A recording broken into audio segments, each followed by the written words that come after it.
Connaissez-vous un tant soit peu l'histoire de l'Australie ? Pour ma part, je sais qu'elle a été colonisée par les Britanniques pour en faire une île pénitentiaire, qu'ils ont massacré beaucoup d'aborigènes et que la majorité de la population est blanche. L'Australie fait partie de ces pays totalement construits sur une immigration récente, une thématique d'actualité au regard des enjeux actuels. En arpentant les rues de Melbourne, j'ai été frappé par la présence visible de la culture chinoise, des restaurants, des commerces et des visages qui racontent une histoire. Une histoire que je ne connaissais pas encore et que je souhaite vous raconter. L'immigration chinoise du 19e siècle est passionnante et je vous propose de suivre l'aventure de Lin Chuping, un nom qui représentera la vie de dizaines de milliers d'hommes. En 1848, après 3 mois de mer éprouvante, Lin Chuping pose le pied au port de Melbourne. Comme tant d'autres, il fuit la pauvreté et les ravages de la guerre de l'opium. Ce voyage improbable, financé par des recruteurs britanniques en quête de main-d'œuvre bon marché à Hong Kong, représente pour lui une chance inespérée de commencer une nouvelle vie. Dès le lendemain, Lin entame de longues journées épuisantes dans une exploitation agricole. À travers le déboisement des terres, un labeur incessant, il découvre rapidement que sa rémunération est bien inférieure à celle des Européens. La barrière de la langue, plus insurmontable qu'il ne l'avait imaginé, accentue sa solitude. Dans cet univers inconnu, il se raccroche à son travail, économisant chaque pièce, nourri par l'espoir d'une vie meilleure. 2 ans plus tard, en 1850, Lin Chuping entend parler d'une découverte qui change son destin. Un filon d'or a été découvert à Ballarat, à seulement une centaine de kilomètres de l'exploitation. Animé par l'espoir, il quitte son emploi agricole pour rejoindre des milliers de chercheurs d'or. Comme lui, plus de 30 000 Chinois affluent en quête du métal précieux. C'est le début de la ruée vers l'or, une décennie qui transformera l'Australie à jamais. Pour Lin, retrouver des compatriotes partageant sa philosophie confucéenne est un soulagement. Ensemble, les mineurs chinois se démarquent par leur esprit collectiviste. Les bénéfices sont partagés et les techniques optimisées en équipe. Mais cette solidarité attise les tensions avec les mineurs britanniques, qui les accusent de concurrence déloyale. En 1854, le gouvernement instaure la première loi anti-chinoise, limitant les arrivées en imposant une taxe uniquement aux migrants venus de Chine. Ce n'est que le début d'une longue série de discriminations. Dans ce climat d'exclusion, la communauté chinoise trouve refuge dans ses traditions.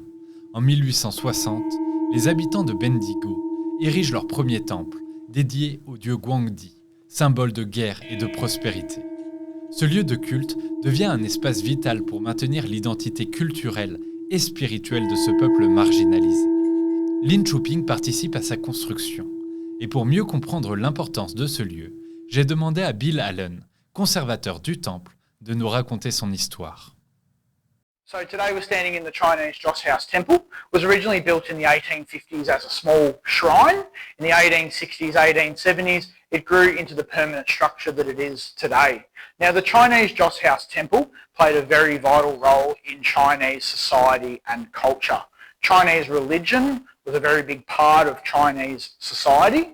As particularly in Australia during the gold rush, the Chinese faced a lot of social segregation and racism from the Europeans who were the main cultural group here in Bendigo, particularly the British, being a British colony at the time. So the Chinese were outcasted and segregated from the rest of society. Merci Bill pour ces précisions. C'est dans ce lieu aujourd'hui marqué par l'histoire que Lin vient se recueillir. Pour la première fois depuis son arrivée, Lin ressent un profond sentiment d'appartenance. Ici, au cœur de ce sanctuaire, les Chinois ont trouvé un endroit où ils peuvent se sentir chez eux. Lorsque les mines d'or s'épuisent, de nombreux Chinois retournent dans leur village natal en Chine. Mais certains, comme Lin, décident de rester en Australie et s'installent dans les grandes villes.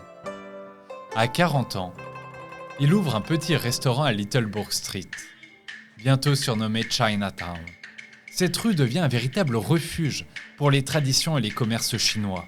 Herboristerie, salons de thé, restaurants et blanchisseries fleurissent, répondant aux besoins essentiels de la communauté. Malgré des conditions de vie précaires, la solidarité reste le pilier de Chinatown. Des associations voient le jour pour organiser l'entraide, aide juridique face aux discriminations, funérailles traditionnelles et événements communautaires rythment la vie du quartier. En 1880, fatigué par 30 années de lutte, Lin contemple avec fierté le chemin parcouru. Il sait que grâce à ses efforts, la vie de ses enfants sera plus facile. Mais il ignore encore qu'une tempête approche. Le XXe siècle sera marqué par une vague de politiques anti-chinoises qui mettront cette résilience à rude épreuve. J'espère que ça vous aura plu. Le format est en cours de construction et je vous invite donc à me donner vos impressions en commentaire. Je vous invite également à suivre la suite de cette histoire qui racontera la plus grande période xénophobe de l'île, l'Australian White Policy, qui s'étend de 1901 à 1971. Je remercie Mark Wong, le directeur du musée chinois de Melbourne, pour son temps, Bill Allen pour avoir accepté cette interview, ainsi que toutes les personnes avec qui j'ai pu en discuter. Je vous dis au revoir, et si on ne se revoit pas, je vous souhaite une bonne après-midi, une bonne soirée et bonne nuit.